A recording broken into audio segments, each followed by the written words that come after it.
અમદાવાદ વિમાન દુર્ઘટનામાં આજે વધુ 31 લોકોના ડીએનએ મેચ થયા છે અને 12 લોકોના પરિવારને મૃતદેહ સોંપવામાં આવ્યા છે.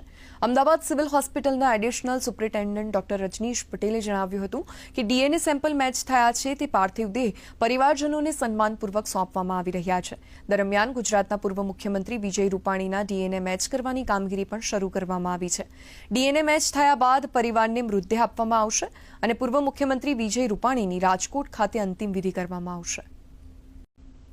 અરવલ્લી જિલ્લાના અલગ અલગ વિસ્તારોમાં મોડી રાત્રે વાતાવરણમાં અચાનક પલટો આવ્યો હતો. ભારે પવન ફૂંકાતા વાવાઝોડી જેવી સ્થિતિનું નિર્માણ થયું હતું, જેમાં મોડાસાના અલગ અલગ વિસ્તારોમાં 4 જેટલા વૃક્ષો પડી ગયા. સાથે જ નાના મોટા 4 જેટલા વાહનોને નુકસાન પહોંચ્યું હતું. 2 વીજપોલ પણ ધરાશાયી થવાની ઘટના બની છે. ઘટનાની જાણ થતાં મોડાસા નગરપાલિકા, ફાયર વિભાગ અને વીજ વિભાગની ટીમ ઘટના સ્થળે પહોંચી અને રસ્તો ખુલ્લો કરવાની અને વીજ પુરવઠો પુનઃ કાર્યરત કરવા માટેની તજવીજ હાથ ધરી હતી.